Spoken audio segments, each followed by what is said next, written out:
भारत के सभी राष्ट्रपतियों को क्रम में याद रखना कितना मुश्किल हो सकता है ना? अगर ये सवाल मन में आता है तो आज हम एक ऐसी शानदार तरकीब सीखने जा रहे हैं जो इसे बच्चों का खेल बना देगी। हम में से ज्यादातर लोगों के लिए ये लिस्ट थोड़ी डरावनी सी लग सकती है, लेकिन चिंता की कोई बात नहीं है। इस मुश्किल में बहुत से लोग साथ हैं। चाहे कोई यूपीएससी की तैयारी कर रहा हो या बस जनरल नॉलेज बढ़ाना चाहता हो, ये लिस्ट अक्सर एक बड़ी चुनौती बन जाती है। लेकिन क्या हो अगर इस मुश्किल का एक बहुत ही सरल और मज़ेदार समाधान मौजूद हो? चलिए उसी मास्टर की पर एक नज़र डालते हैं जो सब कुछ बदल देने वाली है। तो ये है वो सीक्रेट कोड। बस 2 लाइन की एक कविता और इसमें भारत के 13 राष्ट्रपतियों का पूरा क्रम छिपा हुआ है। तो चलिए इसे शब्द दर शब्द तोड़ते हैं और देखते हैं कि ये हमें कैसे गाइड करती है। तो तैयार हैं? चलिए इस कोड को क्रैक करते हैं और देखते हैं कि ये हमें भारत की नेतृत्व की शानदार यात्रा पर कैसे ले जाता है। कविता शुरू होती है राजन से, जो हमें सीधे भारत के पहले राष्ट्रपति डॉक्टर राजेंद्र प्रसाद की याद दिलाती है। और एक दिलचस्प बात, वो एकमात्र राष्ट्रपति थे जिन्होंने 2 कार्यकाल पूरे किए। अगला है राधा, जो हमें महान दार्शनिक और राष्ट्रपति डॉक्टर सर्वपल्ली राधाकृष्णन की याद दिलाता है। और भला कौन उनके जन्मदिन को शिक्षक दिवस के रूप में मनाना पसंद नहीं करता? जाकर हमें डॉक्टर जाकिर हुसैन तक ले जाता है, जिनका कार्यकाल एक बहुत बड़ा मील का पत्थर था, लेकिन दुख की बात है कि बहुत छोटा रहा।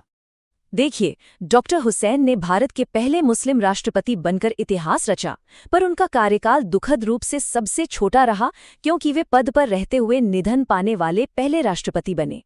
कविता में गिरी शब्द हमें वी गिरी की याद दिलाता है, जो भारत के चौथे राष्ट्रपति थे।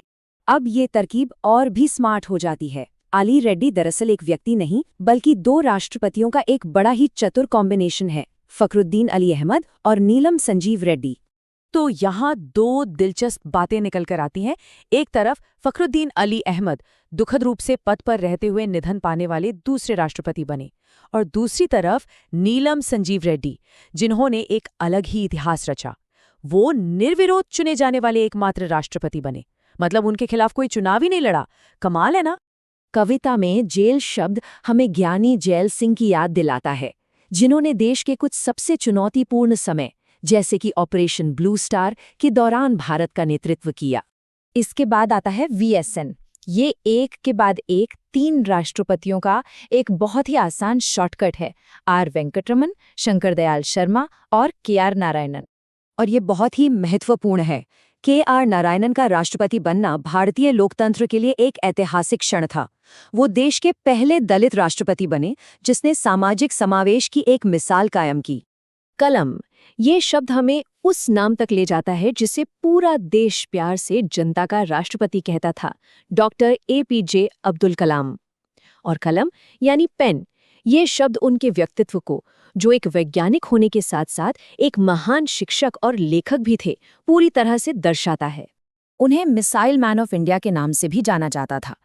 ये उपाधि उन्हें सिर्फ मिसाइल बनाने के लिए नहीं, बल्कि भारत को रक्षा प्रौद्योगिकी में आत्मनिर्भर बनाने के उनके सपने के लिए मिली थी।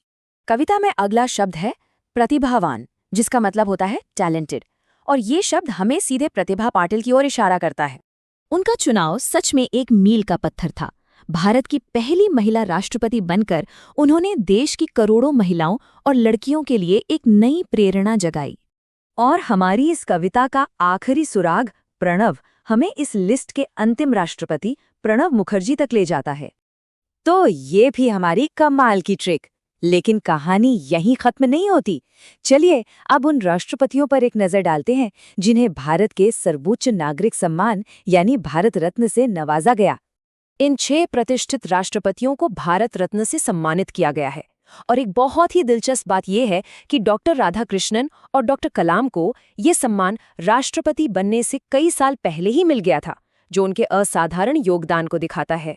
भारत का राष्ट्रपति केवल राष्ट्र का प्रमुख ही नहीं होता, बल्कि उन्हें देश का प्रथम नागरिक भी कहा जाता है।